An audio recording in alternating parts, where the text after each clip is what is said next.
Assalomu alaykum, hurmatli rahbariyat. Hurmatli Uy-joy kommunal vazirligi, qurilish vazirligi.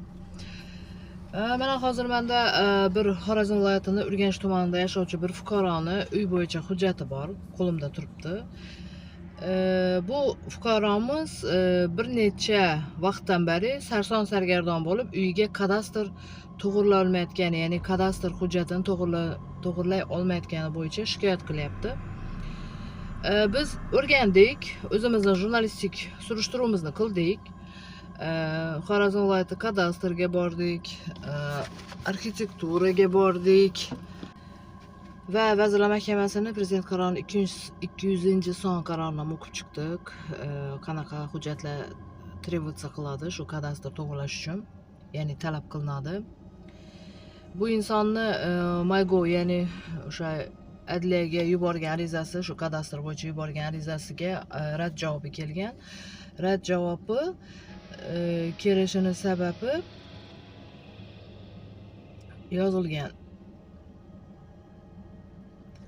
Demak, kelishuv asosida, loyiha asosida qilinmaganda ham bir fikrga kelib turibdi.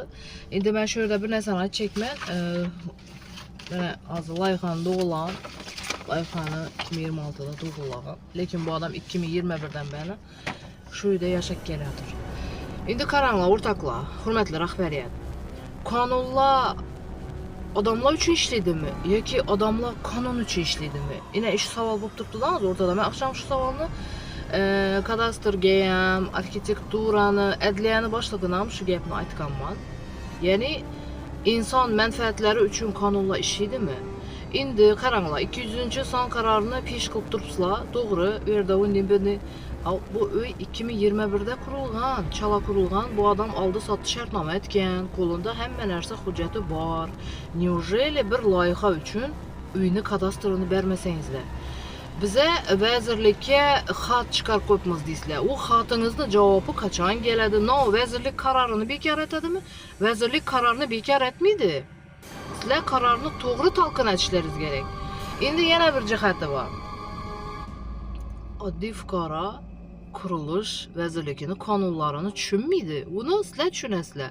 Arxitektura qonun loyihalarini oddiy fuqaro tushunmaydi. Aqsham bir aytadi, qonunni bilmaslik javobgarlikdan ozod qilmaydi deydi.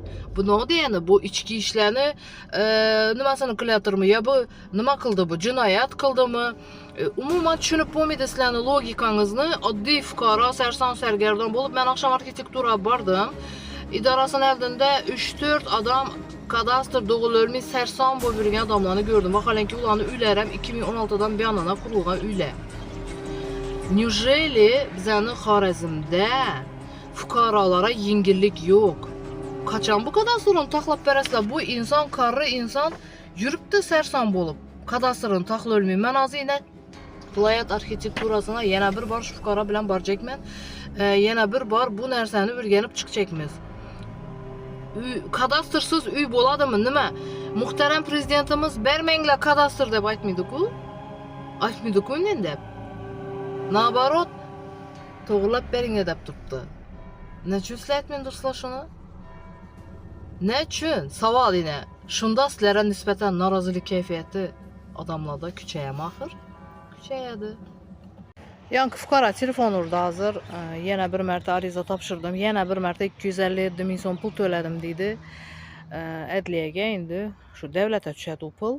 Lekin ana shu ba'zi bir mutasaddilarni, ba'zi bir quyi tizimda ishlab o'tirgan xodimlarni, odamlarni ovora etib, qayta kissasidan pul chiqartirib, shu ariza topshirtirib, bilasizlar, kadastr bilan arxitekturaga ariza topshirganda u kichkinagina ya bir 50 ming so'm, ya bir 100 ming so'm pul emas. 257 ming, 400 ming so'm bizlar ham kadastr taxlaganmiz, bilamiz necha so'm pul chiqishini. Prosta baku qilinadigan ishni qilish kerak. Urganch tumani arxitekturasi hayron qolib o'tiribdi. Nechun siz otkaz berib turibdilar? No gap bo'lib turibdi. Nechun otkazning ma'nosini tushunasizlarmi o'zi? Qurilish vazirligi bu narsani ko'rsa nima deydi ekan?